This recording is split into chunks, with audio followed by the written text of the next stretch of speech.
క్రీస్తునందు ప్రియులారా, మన రక్షకుడును ప్రభువైన యేసుక్రీస్తు వారి శ్రేష్టమైన కృపగల నామములో మీ అందరికీ శుభాలు తెలియజేస్తున్నాను. ప్రియులారా, దేవుని యొక్క మహాకృపను బట్టి మరలా ఈ నూతన సంవత్సరంలో మీతో కలిసి దేవుని వాక్యాన్ని పంచుకునే మహాభాగ్యాన్ని ప్రభు ఇచ్చిన విధానాన్ని బట్టి నేను ప్రభుని ఎంతగానో స్తుతిస్తున్నాను. మరి చాలామంది ఫోన్ చేసి అడిగారు, పాస్టర్ గారు మరి వాక్యాలు ఎందుకు ఉదయకాల సమయంలో మరి అప్లోడ్ చేయట్లేదని చెప్పేసి. కొన్ని పరిస్థితులను బట్టి ఉదయకాల సమయంలో వాక్యాన్ని యూట్యూబ్ ద్వారా మీకు తెలియచేయలేకపోయాం. మరి దాని విషయంలో మరి మీరు కూడా ప్రార్థన చేయండి. దేవుని మహాకృపను బట్టి మరలా ఈ నూతన సంవత్సరంలో ఈ ప్రయాణం ఆగిపోక సాగిపోయే దాని కొరకు మరి నేను కూడా ప్రార్థన చేస్తున్నాను. ఈ ఉదయకాలం మందు దేవుని వాక్యాన్ని జ్ఞాపకం చేసుకుని ఉందామా? నేటి ఉదయకాలపు దైవ వాక్యాన్ని మనం జ్ఞాపకం చేసుకుందాం.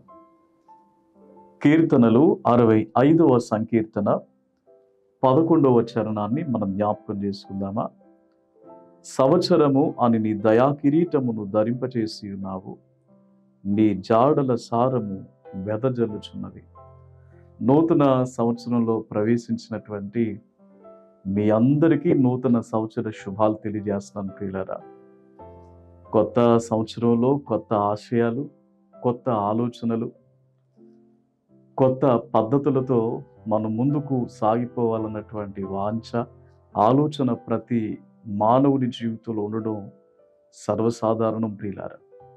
కొత్త సంవత్సరం మనకు దీవెనలు తెచ్చిపెట్టదు, కానీ మన జీవితాన్ని దేవుని కొరకు ఒక ప్రత్యేకమైన రీతిలో సమర్పణ కలిగి ముందుకు కొనసాగినప్పుడు మన ముందున్నటువంటి దినాలన్నీ కూడా మనకు ఆశీర్వాదకరంగా ఉంచబడతాయి.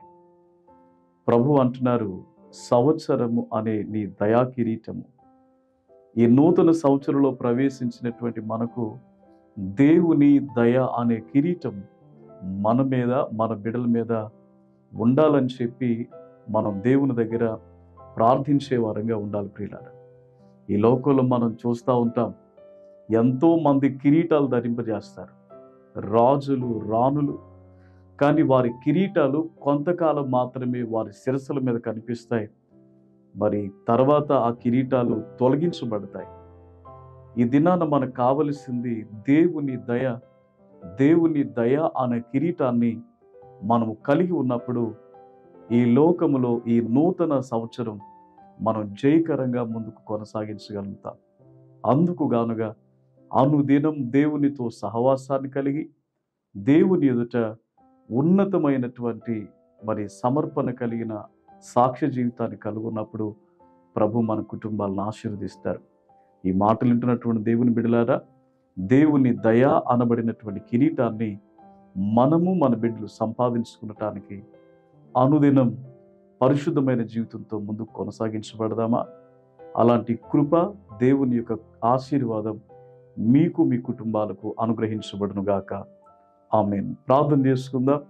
ప్రేమ కలిగిన తండ్రి, సర్వోన్నతుడు అయిన దేవ, నూతన సంవత్సరంలో ప్రవేశించిన విధానాన్ని బట్టి, మమ్మలను మీరు నడిపించిన రీతిని బట్టి మా ప్రాణ ఆత్మలతో మీ ఉన్నతమైన నామాన్ని స్తుతిస్తూ ఉన్నాం తండ్రి. ఈ కార్యక్రమాన్ని వీక్షిస్తున్నటువంటి వీక్షకులందరినీ మీ దయచేత నింపండి. బిడ్డలున్న స్థలాలలో క్షేమం దయచేయండి.